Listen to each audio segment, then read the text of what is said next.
오늘 하나님께서 우리에게 주시는 말씀은 누가복음 24장 30절로 31절 말씀입니다. 누가복음 24장 30절로 31절 말씀.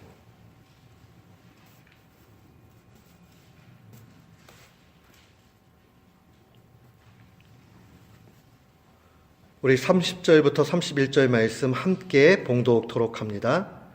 저희와 함께 음식 잡수실 때에 떡을 가지사 축사하시고 떼어 저희에게 주심에 저희의 눈이 밝아져 그인 줄 알아보더니 예수는 저희에게 보이지 아니하시는지라. 아멘.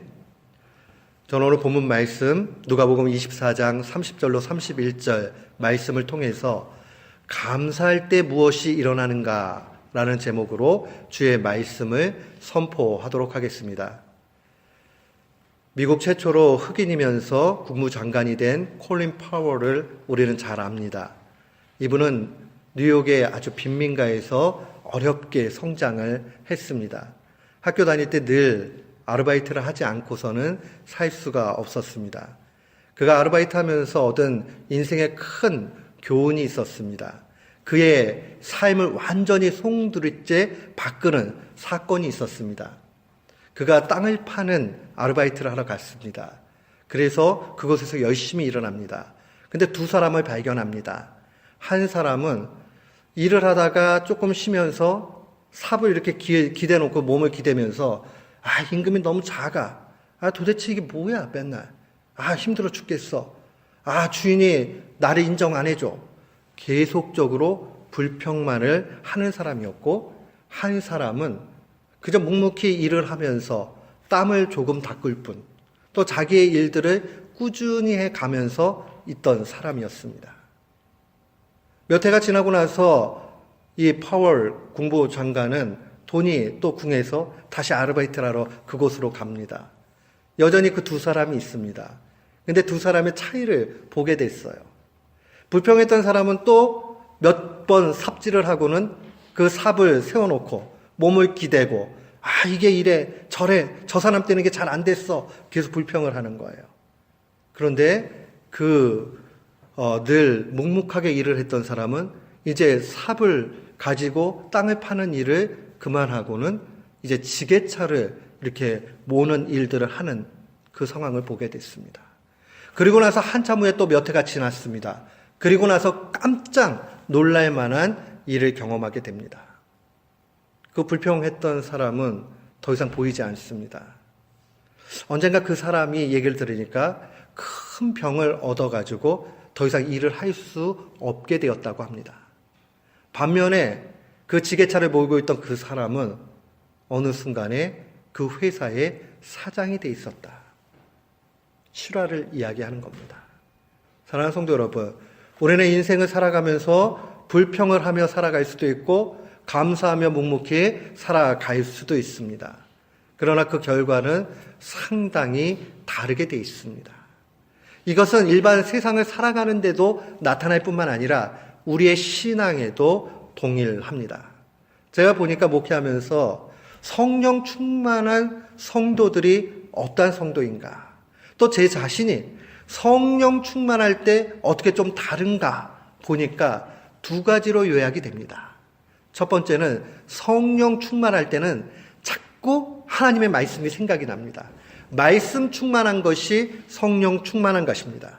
또 하나는 감사 충만입니다. 불평이 없어져요. 무슨 일을 만나도 그래 주님 내가 필요하니까 이렇게 주셨지 라고 하면서 언제나 감사하는 말을 하게 됩니다. 에베소서 5장 4절 말씀에 보면 주의 말씀이 이렇게 증거합니다. 누추함과 어리석은 말이나 희롱의 말이나 희롱하는 말이 마땅치 아니하니 오히려 감사하는 말을 하라고 그렇게 증거합니다. 오늘 이 말씀 가운데 사도는 누추하고 어리석고 희롱하는 그 말 자체가 결국 하나님 나라에 합당하지 않을 뿐만 아니라 우리가 이 땅 가운데서 하나님의 백성으로 살기에는 감사하는 말만이 합당하다라고 알려줍니다. 사랑하는 성도 여러분, 본문에서 얘기하고 있는 누추하고 어리석고 희롱하는 말이라는 것은 멀리 있는 이야기는 아닙니다. 이 누추하다는 말은 천한 속된 말을 이야기합니다. 저급한 말들 하는 거 있잖아요. 저급한 말의 가장 또 나쁜 형태들이 욕을 하는 거, 그 다음에 아주 그 표현 자체가 거칠고 좋지 못한 거, 그런 말 하지 말라는 거예요.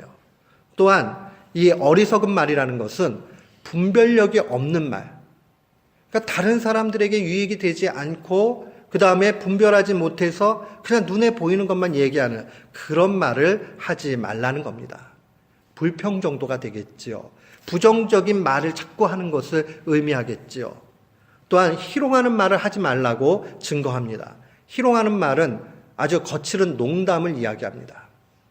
어떤 사람들은 가벼운 유머를 즐길 수 있습니다. 참 좋은 거예요. 유머를 즐길 수 있다는 것은 그 사람의 마음에 여유가 있는 거죠. 그런데 똑같은 말을 이렇게 유머를 하더라도 거친 희롱의 말로 하는 사람이 있습니다. 옛날 코미디언들 보다 보면 그 사람들 가운데서 굉장히 사람들이 존경하고 인기를 얻는 사람들이 있어요. 보통은 웃기는 사람들이 다른 사람들의 인격을 누르는 걸 통해 가지고 웃음을 선사하려고 합니다. 근데 이렇게 존경을 받고 인정을 받는 사람들을 보면 남을 험집내 가지고 그렇게 하는 것이 아니라 자기 자신이 겸손하게 표현하면서 많은 사람들에게 웃음을 주기도 한다는 거예요. 똑같은 웃음이지만 이 희롱하는 말로 그럴 수도 있고 합당한 말을 통해서도 그럴 수 있다는 겁니다. 그런데 이러한 말들 가운데서 우리에게 가장 하나님의 나라에 합당한 말은 무엇이냐 하면 감사하는 말입니다. 어떤 일과 어떤 형편이 되어도 하나님 앞에 감사할 수 있는 사람, 그 사람은 성령 충만한 사람입니다. 성도의 삶에 있어서 언어의 습관은 매우 귀중한 그 상황이 오늘 말씀 가운데 보여지는 겁니다. 우리가 정말 하나님 앞에 바른 그러한 신앙의 삶을 살고 있다면 우리의 언어가 바뀌어집니다. 성숙한 신자가 되었다는 것은 단편적으로 얘기하면 감사의 말이 풍성해졌다. 감사의 제목이 많아졌다는 겁니다. 근데 미성숙하게 되면 하나님께서 주신 그 감사의 제목들을 잃어버리게 돼 있어요. 잊어버리게 돼 있어요. 그러나 하나님께서 주시는 그 사랑 가운데 거하게 되면 우리는 계속 감사하게 됩니다. 야고보는 야고보서 3장 2절에 이렇게 증거합니다. 우리가 다 실수가 많으니 만일 말에 실수가 없는 자라면 곧 온전한 사람이라 능히 온 몸도 굴레를 씌우리라. 이 말은 무엇이에요? 말의 절제를 할 수 있는 사람이라면 행동의 절제도 할 수 있다는 얘기입니다. 성숙한 신자, 온전한 사람이 되었다면 우리는 분명히 말에 있어서도 제약을 가할 수 있고 또 제한을 둘 수 있고 스스로가 절제하면서 나아가게 된다는 것입니다. 사랑하는 성도 여러분, 그 절제하는 아름다움의 최고의 모습이 무엇이냐면 무슨 일을 만나도 감사할 줄 아는 그런 신앙의 모습입니다. 저는 이번 추수감사주의를 맞이해서 우리가 한번 마음에 그렇게 결단을 했으면 좋겠어요. 우리 자신이 또 제 자신이 또 우리 모두가 하나님 앞에 감사하는 사람이 되는 것. 그렇다면 성숙의 길로 나아가게 되는 겁니다. 오늘 본문 말씀은 감사할 때 얼마나 큰 능력, 우리의 눈으로 당장에 안 보이더라도 신령한 영의 능력들이 나타나는가 하는 것을 잘 보여주고 있습니다. 오늘 본문의 배경은 바로 이러합니다. 예수님께서 십자가에서 죽으시고 부활하셨습니다. 많은 제자들과 믿는 사람들이 예수님의 죽으심을 보고 낙심합니다. 그리고 여기에 등장하는 두 제자도 이제 예수님의 죽으심을 슬퍼하면서 엠마오로 가고 있습니다. 엠마오로 가는 두 제자들과 함께 하다가 낮이 저물어 갑니다. 이제 두 제자가 그래도 여기까지 우리 같이 왔는데 함께 식사나 합시다라고 얘기를 합니다. 그때에 주님께서 두 제자와 더불어서 식사를 합니다. 여기까지 두 제자는 예수님인지 전혀 알지 못합니다. 왜요? 예수님 십자가에 죽으셨으니까. 당연히 죽으셨으니까 예수님일 거라고 생각하지 못합니다. 근데 오늘의 본문의 30절 말씀은 예수님께서 떡을 가지고 축사하십니다. 그리고 떡을 떼어주셨다라고 기록을 합니다. 여기서 이 축사했다는 말이 굉장히 중요합니다. 이 축사했다 하는 말은 감사의 기도를 드렸다 이렇게 이해를 하면 아주 쉽습니다. 원래 이 말이 쓰여진 원어대로 보면 율로게오라는 말로 되어 있습니다. 율로게오라는 말이 유라는 말은 good, 좋다, well, 아주 좋다 뭐 이런 뜻을 가지고 있고요. 로게오라고 얘기할 때는 로고스, 말씀 이런 의미를 가지고 있죠. 그러니까 축사하셨다는 말은 좋은 말을 하셨다는 얘기고 그 이야기는 하나님께 감사를 올린 것을 표현하는 말입니다. 좋은 말, 합당한 말, 하나님께 영광을 돌리는 말, 그 말을 했을 때에 어떻게 되었는가 하는 것을 우리는 잘 봐야 됩니다. 제가 맨 마지막에 예배가 마무리할 즈음에 이제 축도를 합니다. 우리나라 말로는 축도, 축복기도지요. 미국 사람들은 베네딕션이라는 말로 사용을 합니다. 이 베네라는 말은 보나, 라틴어에서 좋다라는 뜻을 쓰는 말이고요. 딕션이라는 건 딕, 말하는 거죠. 그러니까 좋은 말 하는 거. 여기 율로게오라는 말하고 똑같은 말이에요. 그렇게 베네딕션을 우리가 오늘날의 교회 안에서는 축도를 일반적으로 목사가 하지만 그러나 우리는 성도들 안에서 서로 축복해 줄 수 있지요. 감사의 이야기를 해줄 수 있습니다. 우리 교우들도 공적인 예배 상황에서 축도를 하지는 않지만 성도들의 삶 가운데서 얼마든지 축도하고 축복해 줄 수 있습니다. 그것이 가벼운 일이 아닙니다. 엄청난 일이 일어난다는 것을 기억하셔야 됩니다. 오늘 본문 말씀의 31절에 보니까 두 제자들이 그 떼어주신 떡을 오늘 본문에는 먹었다라는 기록은 없지만 그 주님이 떼어주셨다라고 얘기하는데 떡 떼어준 거 가지고 안 먹지는 않으셨을 거 아니에요. 다 먹었을 거 아닙니까? 그렇게 떡을 먹고 나니까 그들의 눈이 밝아졌다라고 기록합니다. 부활하신 예수 그리스도이심을 그들이 알게 되는 겁니다.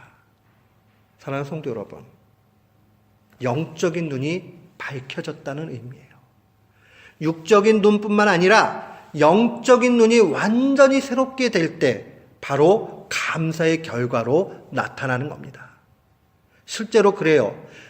항상 범사에 무슨 일을 만나도 예외 없이 감사하고 또 감사해 보십시오. 그 감사가 더 큰 감사가 되고 그러다 보면 하나님의 마음을 헤아려지게 됩니다. 엠마오로 가는 두 제자가 처음에는 예수님인지 알지 못했어요. 그러나 이들이 떼어주신 떡을 먹고 났을 때에 그들의 눈이 밝아지게 되고 영적인 상황들을 보게 됩니다. 더 이상 예수님께서 그곳에 계시지 않죠.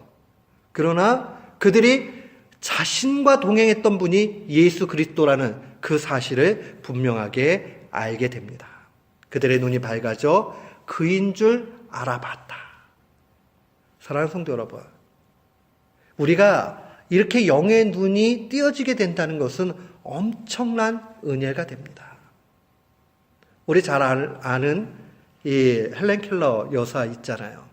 이분이 듣지도 못하고 보지도 못하고 말도 할 수 없는 장애 가운데 있었죠. 한국을 1950년도에 방문을 합니다. 기자들이 얘기합니다. 어떻게 그렇게 훌륭한 사람이 됐습니까? 그런데 많은 장애를 갖고 있는데 그래도 하나 소원이 있다면 뭐가 소원입니까? 라고 얘기하니까 이 다중적인 장애를 가지고 있는 헬렌 켈러 여사가 이렇게 얘기했습니다. 하나님이 만드신 만물을 딱 한 번만 봤으면 좋겠어요. 딱 한 번만 봤으면 좋겠다. 아마도 사람마다 다르겠지만 듣지 못하고 또 말하지 못하는 그 괴로움이 크지만은 정말 한 번만 봤으면 하는 열망은 그 많은 일들 가운데 가장 중요한 일 가운데 하나라고 생각을 합니다. 동일하지요. 우리가 신앙생활하면서 하나님의 뜻을 보는 사람과 보지 못하는 사람은 완전히 천양지차입니다. 하늘과 땅의 차이예요. 완전히 달라요. 하나님의 뜻을 바라보고 하나님의 인도하심을 볼 수 있고 그 뜻대로 동행하는 사람은 그 사람은 정말 복된 사람이에요. 언제 그렇게 됩니까? 사랑하는 성도 여러분, 우리가 범사에 감사하게 되면 자꾸 그렇게 보이게 됩니다. 우리 모두는 삶 속에 감사의 열매가 풍성하기를 축원합니다. 아멘. 우리가 감사하며 그렇게 나아가게 되면 하나님이 보여집니다. 예수님이 주신 감사의 떡을 그들이 먹었을 때에 그 하나님의 깊이 있는 것이 보여지게 되고 예수 그리스도이시라는 것을 깨닫게 됩니다. 부활을 인식하게 되는 거죠. 야, 진짜 부활하셨구나. 예수님은 죽고 끝나신 것이 아니라 정말 부활하셨구나 하는 것을 그들이 알게 된 겁니다.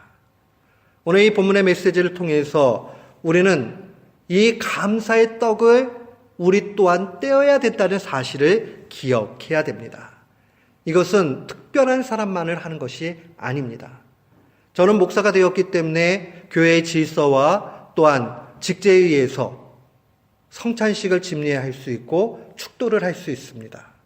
그것은 제가 특별히 예배를 인도할 때 하는 저에게 주어진 직무입니다.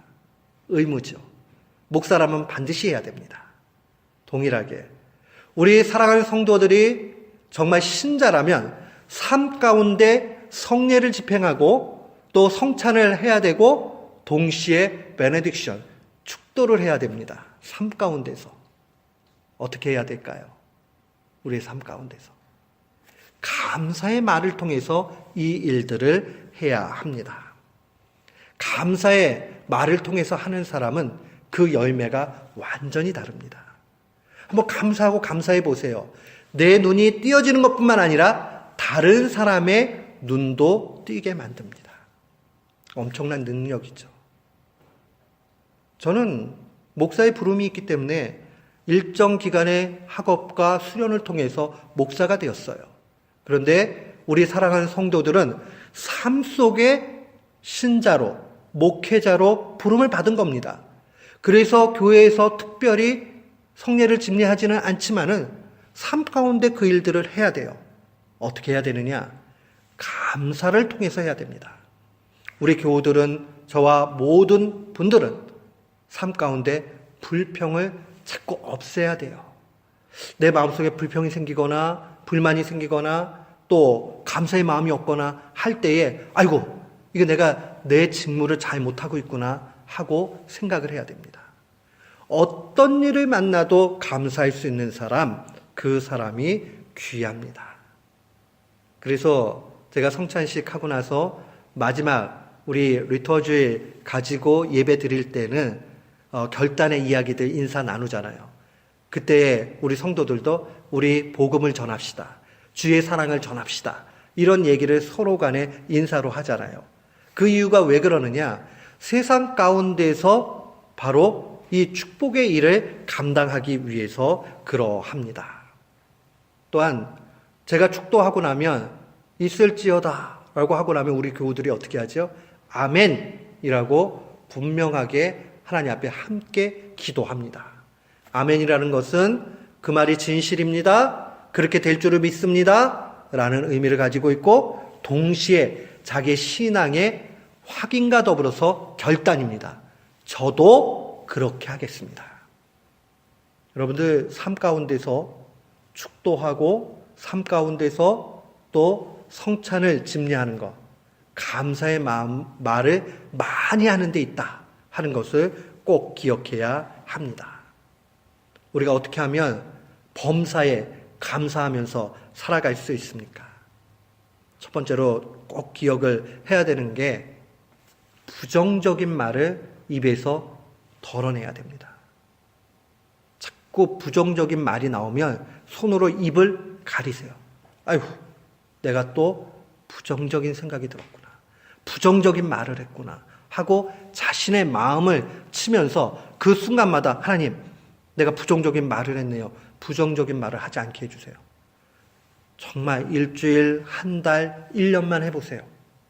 어느 순간에 모든 것이 감사로 나아가게 되어 있습니다. 감사의 말이라는 것은 믿음의 말이에요. 믿음이라는 게 무엇입니까? 하나님이 내게 제일 좋은 거 주신다 하는 것이 믿음이에요. 그러니 우리에게 어떠한 것이 놓여지느냐 하는 것은 별로 중요하지 않습니다.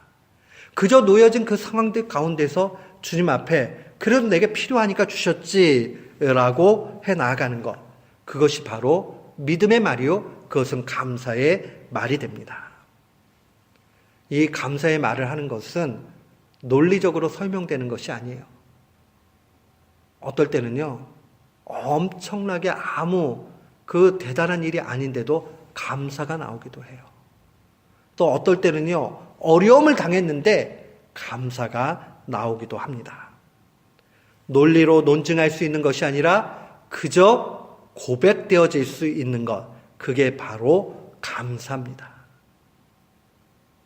제가 하나님 앞에 축도를 할 때 영원토록 있을지어다 라고 선언할 때 그 찌어다라는 말은 그렇게 해 주십시오라고 하나님 앞에 강력하게 간청하는 내용인 동시에 선포입니다. 하나님이 그렇게 하신다. 제가 하나님께 그렇게 하십시오라고 명령하는 게 아니라 강청하면서 하나님께서 그렇게 하실 거를 확증하기 때문에 세상 속에 선포하는 거예요.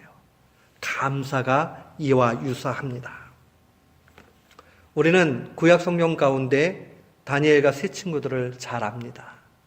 이들이 느부갓네살 왕 앞에서 얼마나 담대히 신앙 고백합니까? 그들의 고백은 신상에 절하라는 거 한 번만 하면 된다. 그리고 동쪽을 향해서 예루살렘 성을 향해서 기도하는 거 그것 좀 안 하면 된다. 얘기했는데 그들이 이렇게 얘기합니다. 왕이여, 우리가 섬기는 하나님이 계신다면 우리를 맹렬히 타는 풀무불 가운데서도 능히 건져내시겠고 왕의 손에서도 건져내시리이다. 그리고 그 말이 너무 아름다워요. 그 다음 말이 그렇게 하지 아니하실지라도, 그렇게 하지 아니하실지라도 자신들은 절대로 그 신상에 절하지 않겠다는 겁니다. 결론이 얼마나 귀합니까? 그 결론은 하나님이 구해주면 안 하겠다, 아니면 내가 이렇게 하면 주님이 이렇게 하시겠다, 그 뜻이 아니에요. 그저 선포적인 신앙의 고백이 있죠. 하나님 내게 가장 좋은 것 주시니 풀무불에 분명히 던지게 될지라도 살려주실 것이고 혹 타 죽는다 손 치더라도 그것도 감사하다라고 이야기하는 겁니다. 그들은 한 번도 부정적인 그런 이야기를 하지 않습니다. 사랑하는 성도 여러분, 신앙은 바로 여기에 있습니다. 감사하는 말 가운데 있습니다. 또한 우리가 어떻게 하면 더 감사의 말을 많이 할 수 있습니까? 두 번째로 기억해야 되는 것은 환경보다 더 크신 하나님의 사랑과 은혜를 바라봐야 됩니다. 환경을 바라보는 것이 아니라 환경보다 더 크신 하나님의 사랑, 은혜 분명히 기억해야 됩니다. 십자가를 바라보라는 말씀입니다. 십자가는 여러 가지를 내포합니다. 십자가는 죽음의 형틀입니다. 거기에는 죽음이 있습니다. 십자가에 매달리면 고난이 있습니다. 고통이 있습니다. 처절함이 있습니다. 능욕이 있습니다. 조롱이 있습니다. 십자가는 내세울 만한 것이 되지 못합니다. 그런데 주님은 우리를 위해서 예수 그리스도를 십자가에 매다셨습니다. 아들을 내어주신 거죠. 우리를 위해서. 그러나 그 십자가는 모욕과 수욕만이 있는 십자가가 아니라는 것을 분명히 기억해야 됩니다.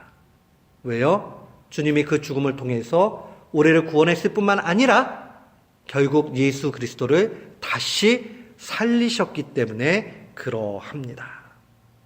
또한 우리는 십자가를 바라보며 묵상해야 됩니다.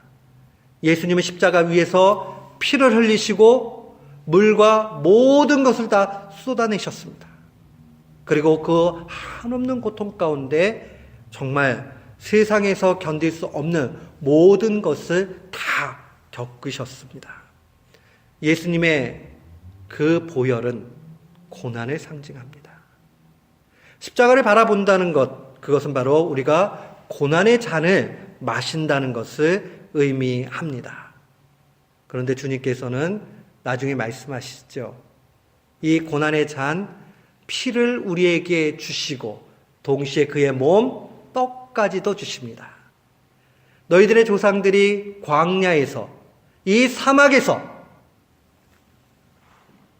만나를 먹고도 죽었지만 내 몸을 먹는 자는 죽지 않는다 말씀하셨습니다. 그 주님의 몸은 무엇을 얘기합니까? 주님의 찢기심을 통해서 우리에게 주어진 생명의 양식을 의미합니다. 우리가 성찬 가운데 나아갈 때에 그리스도의 이 피를 통해서 속죄함을 얻은 그 결과뿐만 아니라 고난까지 받으셨다는 것을 기억해야 됩니다. 우리가 떡을 먹을 때마다 주님의 그 생명의 양식 주심을 기억하는 것뿐만 아니라 그 살이 찢겨지는 걸 통해서 우리에게 내어주셨다는 것을 기억해야 됩니다. 그래서 주님께서 엠마오로 가는 두 제자들에게 이렇게 말씀해 주십니다. 그리스도가 이런 고난을 받고 자기 영광에 들어가야 할 것이 아니냐. 죽고 부활해야 되는 것처럼 고난 이후에 영광이 있다. 신자의 삶이 다 그 가운데 있어요. 고난 없이 영광만 있다? 그것은 세상의 원리요, 가짜 기독교입니다. 고난 없는, 십자가 없는 그러한 신앙은 가짜입니다. 여러분, 그래서 예수 믿으면 고난이 없어요? 영광스러움만 있어요? 잘 돼요? 그건 반쪽 복음이요, 가짜입니다. 예수 믿으면 고난 이후에 영광으로 들어갑니다. 그러나 그 고난은 의미 있는 고난입니다. 그 고난은 우리를 살리는 것이요, 다른 사람을 살리는 것이요, 하나님 앞에 영광이 되는 그러한 고난입니다. 그러니 똑같이 고생을 해도 얼마나 의미가 있는가 하는 것을 생각해 봐야 됩니다. 또한 우리는 십자가를 바라볼 때 무한한 위로도 받게 됩니다. 감사의 말을 통해서 큰 위로를 받게 됩니다. 저는 로마서 8장 32절 말씀을 참 사랑합니다. 주의 말씀은 증거합니다. 자기 아들을 아끼지 아니하시고 우리 모든 사람을 위하여 내어주신 이가 어찌 그 아들과 함께 모든 것을 우리에게 은사로 주시지 않겠느냐. 아들을 주셨다면 우리에게 필요한 것이라면 뭐든지 주신다는 겁니다. 전 그래서 하나님 앞에 구체적으로 분명히 기도합니다. 뭐 주세요라고 기도해요. 그리고 로마서 8장 32절을 묵상하고 붙잡고 기도합니다. 아들까지 주셨는데 내게 꼭 필요하다면 이것을 주십시오. 어떨 때는 하나님이 거절하실 때 있어요. 내 은혜가 족하다 하실 때도 있고요. 그것은 너한테 필요가 없어 라고 하면서 안 주실 때도 있어요. 필요 없으니까 안 주셨구나 하면 그만입니다. 사랑하는 성도 여러분, 주님은 외면하는 분이 아니고 우리에게 한없이 좋은 것으로 주십니다. 그렇기 때문에 오늘 우리가 찬양한 대로 거절하셔도 감사할 수 있는 거예요. 장미꽃에 가시도 감사하는 것처럼 우리의 인생 가운데 우리의 원하는 바가 다 이루어지지 않아도 얼마든지 감사할 수 있습니다. 사랑하는 성도 여러분, 또한 마지막으로 우리가 기억을 해야 되는 것은 우리가 삶 가운데서 이 감사의 것을 실제로 보여야 됩니다. 실제로 보여야 돼요. 가장 좋은 교육의 방법 중에 하나는 모범이 되는 거예요. 모델을 보여주는 거죠. 이 보통 아이들을 양육하면요, 말째, 어린아이로 갈수록 더 빨리 배우고 영악합니다. 왜 그러죠? 형들이 하는 거, 누나들이 하는 거, 언니들이 하는 거, 자기 위에 있는 사람들이 하는 거 보기 때문에 빨리 배워요. 근데 첫째들은 상대적으로 조금 늦을 수 있습니다. 왜냐하면 모방할 모델이 없기 때문에 그래요. 똑같아요. 신앙도요. 가장 강력한 신앙은 몸으로 보여주는 것입니다. 저는 우리 교우들이 모두 감사할 때 이 신비가 나타난다는 사실을 알고 사람들 앞에 보이시기를 축원합니다. 자꾸 감사해 보세요. 감사도 전염됩니다. 우리 졸리면 하품하잖아요. 그 하품도 과학자들이 이야기할 때 전염된다고 그러거든요. 좁은 공간에서 누구 한 사람이 하품하면 옆에 있는 사람들이 같이 하품하게 돼 있어요. 조라도 마찬가지예요. 같이 다 그렇게 됩니다. 그런데 감사도 그래요. 자꾸 감사하고 감사하는 걸 보게 되면 야, 저 사람 보고 그렇게 감사해? 하다 보면 그 옆에 있는 사람이 또 감사하게 되고 그 옆에 있는 사람이 감사하게 됩니다. 감사가 풍성하게 되면 하나님의 깊은 마음, 본심, 또한 하나님의 본질, 이것이 하나씩 드러나게 됩니다. 인생을 복되게 살기 원하세요? 그렇다면 감사하십시오. 오늘 이 말씀 마음에 간직하면서 감사할 때 영적인 엄청난 일들, 눈이 띄어진다 하는 것을 기억하면서 날마다 감사의 삶으로 영광 돌리는 우리 교우들 되시기를 주의 이름으로 축원합니다. 아멘.